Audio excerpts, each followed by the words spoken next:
tujuan ini dirubah, malah berbalik minta kepada penghuni kubur maka ini ziarah yang bid'ah, bahkan ziarah yang syirik. Sesungguhnya penghuni kubur sudah tidak bisa berbuat apa-apa lagi karena ziarah kubur. Tapi mengkeramatkan kubur, mengatakan kubur yang barokah, nggak ada dalilnya. Nggak ada di muka bumi kubur yang barokah. Orang datang ke sana kemudian sampai minta-minta nangis, ini syirik. Harus dilarang dan dijelaskan kepada umat. Kita nggak boleh biarkan, justru kita sayang kepada mereka. Ketika orang berbuat bid'ah, melakukan perbuatan bid'ah yang ada contohnya. Alang Arsenal.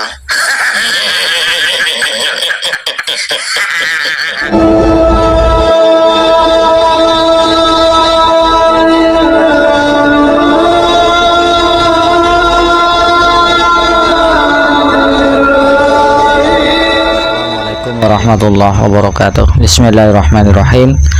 Alhamdulillahirabbil alamin, nahmaduhu wa nasta'inuhu wa nastaghfiruh wa na'udzu billahi min syururi anfusina wa min sayyiati a'malina, may yahdihillahu fala mudilla lahu wa may yudlilhu fala hadiya lahu. Shalatu wassalamu ala Rasulillah wa ala alihi wa sahbihi wa man tabi'ahu wa mawala, amma ba'du.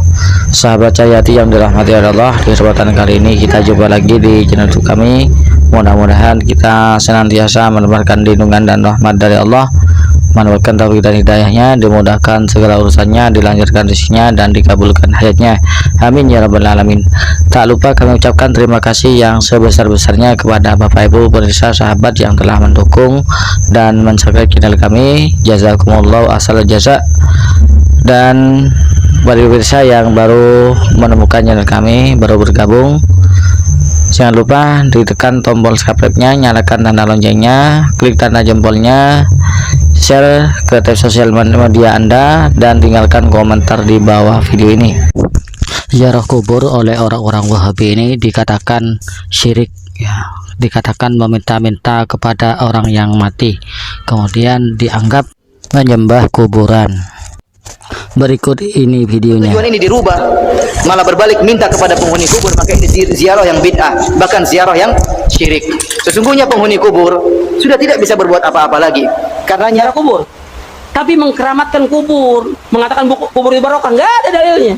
Nggak ada di muka bumi kubur yang barokah. Orang datang ke sana kemudian sampai minta-minta nangis, ini syirik. Harus dilarang dan dijelaskan kepada umat. Kita nggak boleh biarkan, justru kita sayang kepada mereka. Ketika ada orang berbuat beda, melakukan perbuatan beda yang ada contohnya, kita jelas.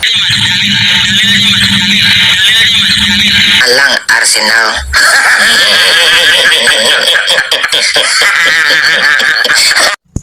Sebetulnya ziarah kubur itu dalilnya banyak, ya, ada. Cuman mereka saja yang kurang baca. Mereka cuman hafal satu dua hadis sudah keluar bid'ah kemana-mana. Ilmunya sedikit, ya, daripada banyak, lebih banyak ngomongnya, ya, tong kosong nyaring bunyinya.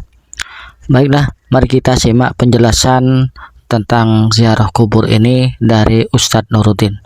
Mari kita simak bersama-sama. Salah kita di Abdul. Kita baca aja, ambil semua. Saya bawa aja. Anwarul Haq Salah ala Sayyidil Khalq, ada di internet. Saya ambil ke rumah, dibaca di kamar, saya baca. Ya Allah, itu pengalaman rohani seorang security, dunia seorang security nggak punya pekerjaan apa-apa. Dia kan jaga sebuah pos gitu kira-kira. Kan kalau jaga malam nggak ngapa-ngapain tuh. Daripada nganggur, kata ya saya sholawat aja yang banyak. Allahumma sholli ala sayyidina Muhammad, Allahumma sholli ala sayyidina Muhammad. Kadang-kadang kata dalam semalam itu berapa? 10.000, 14.000 sholawatnya itu.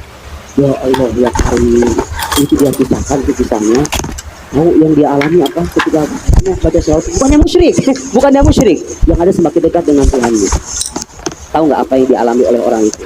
Dia bertemu dengan Nabi Sallallahu Alaihi Wasallam. Nabi mencium keningnya. Laqad raditu an sayyidina.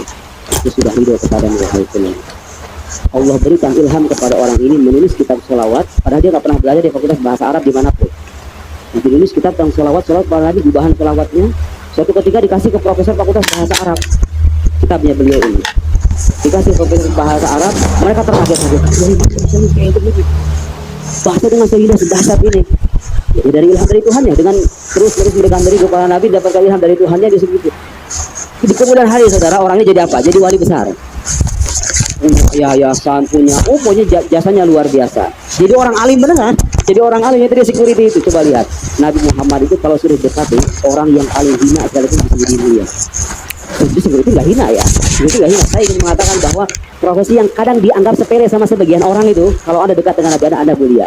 Dan ada wali-wali yang kayak begitu, nggak kelihatan. Ibu saya itu pernah bilang, saya pernah melihat ada orang soleh, saya yakin itu dia seorang wali, tapi seorang security, penjaga bawah, penjaga apartemen.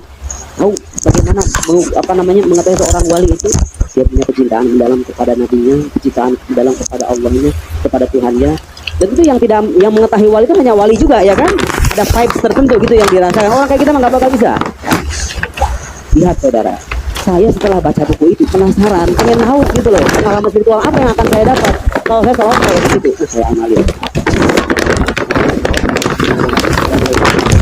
Saya motivasi. Saya pengen hidup Anda berubah kayak gitu.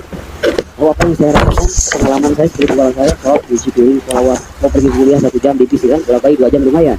Bisa 2.000, bisa 4.000 gitu kan. Pulang dari sana selawat, baca buku sama selawat gitu. Baru 11 yang saya rasakan. Ini seorang kecil, tidak ada beban, kecil semuanya, nggak ada beban itu sama sekali. Rasanya sejuk dan tenang batin itu. Rasanya kalau mau ibadah itu rasanya enteng, kalau maksiat rasanya susah. Kalau kita kebalikannya kan, ibadah susah, maksiat gampang, betul nggak? Karena iman kita lemah. Orang kalau imannya kuat begitu, ibadah enteng, mau maksiat susah. Seolah-olah kalau kita bingung, itu artinya ada bisikan. Udah kamu jangan ini dulu ya. Dia punya gayat dalam hidup. Karena Nabi itu masih ada. Nabi itu membimbing umatnya yang mau dibimbing. Ya, dengan apa? Dengan rohnya. Roh Nabi itu tidak berkata dengan waktu dan tempat. Ada umat Nabi di Australia, ada di Inggris, ada di Indonesia. Semuanya umat Nabi dibimbing. Kalau Anda dekat dengan Nabi Anda. Itu yang saya rasakan. Setelah itu baru saya ketemu sama seorang guru. Dulu saya pengen tahu guru yang kira-kira layak saya jadikan pegangan gitu. Kalau saya lagi bingung, subhanallah, saya minta sama Allah ditujukan kepada saya guru yang benar-benar bisa saya jadikan pedoman dalam hidup saya. Dalam suatu malam saya bermimpi ketemu orang itu. Dalam mimpi itu kemudian beliau menggunakan baju putih.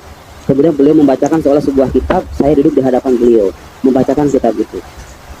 Gurunya itu namanya Syekh Yusuf Jabar, ulama besar dari Al-Azhar. Mungkin sebagian Anda tahu. Subhanallah, di hari Jumat tanpa saya rencanakan, waktu itu saya kok bisa pas pakai baju putih. Selesai sholat asar, beliau selesai sholat baca wiridan. Maulana saya cerita gitu ya.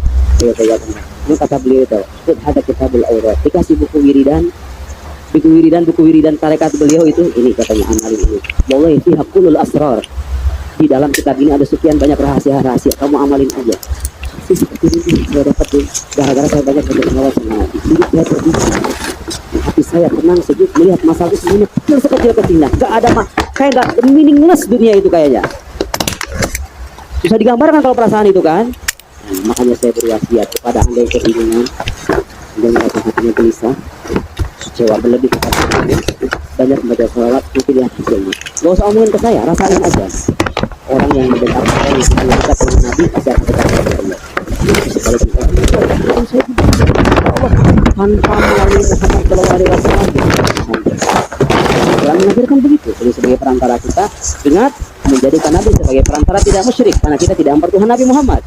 Kecuali kalau ada mempertuhan, suka ada orang menyamakan kayak orang jahiliyah katanya, menjadikan patung-patung sebagai perantara menuju Allah, ya enggak? Atu beda kehed eta mah. Dia mah menjadikan patung sebagai Tuhan. Ya iya kan, orang jahiliyah itu menjadikan patung sebagai perantara sekaligus itu Tuhan. Manat, Lata, Uzza itu Tuhan. Orang Islam kalau pergi ke kuburan para wali berdoa, doanya sama Allah, bukan sama wali. Doanya sama Allah. Terus kenapa berwasilah dengan para? Ya emang kenapa? Dia orang soleh, kita harapkan menjadi perantara kita menuju Allah. Tuhan kita sama. Gak ada orang Islam Anda tanya ziarah itu mau kemanapun, Anda menyembah kuburan ini apa enggak? Gak ada yang menyembah kuburan kan? Ada penyembah kuburan sini semuanya? Gak ada kan? Gak ada. Itu hanya waham, hanya ilusi mereka saja. Orang-orang ziarah kubur bertawasul itu jasa saja musyrik. Ya musyrik kalau kita menyekutukan mereka, kalau kita menganggap mereka sebagai Tuhan. Dan gak ada orang yang mengatakan begitu. Umat Nabi Muhammad itu dijaga dari kemusyrikan. Secara umum ya, secara umum jaga kemusyrikan. Nabi itu tidak khawatir. Tahu dalam hadis Nabi mengatakan apa? Wallahi masyaraku akhafu alaikum. Demi Allah aku tidak mengkhawatirkan kemusyrikan kepada kalian. Tahu yang dikhawatirkan Nabi itu apa? Ad-dunya antana fasufiya. Yang aku khawatirkan itu dunia. Kalian berlomba-lomba, saling bersengketa, saling sikut gara-gara dunia itu. Terjadi nggak sekarang? Bagus. Jangan dibalik beragama itu. Yang Nabi takutin, dihindari. Yang Nabi nggak takut, nggak usah takut gitu loh. Takut saya orang Islam terjatuh dalam kemusyrikan, nggak usah takut. Tapi aja nggak khawatir. Anda siapa? Nabi nggak khawatir umatnya musyrik. Dia khawatir umatnya bersengketa gara-gara dunia, dan itu yang terjadi. Dan itu jadi pikir dan saya kira cukupkan demikian ya. Mudah-mudahan diskusi dan pengajian ini bermanfaat. sebagai bekal kita beragama. Mudah-mudahan suatu saat tadi kita dipertemukan di lain kesempatan. Kita tutup dengan kafaratul majlis. Subhanakallahumma wa bihamdik asyhadu an la ilaha illa anta astaghfiruka wa atubu ilaik. Wa sallallahu ala sayyidina Muhammad wa ala alihi washabihi wasallam. Wassalamualaikum warahmatullahi wabarakatuh. Apa yang kami sampaikan ya, dan komentar ini ada manfaatnya bagi kita bersama, umumnya bagi pemirsa kaum muslimin dan muslimat. Dari kami kurang lebihnya mohon maaf. Assalamualaikum warahmatullahi wabarakatuh.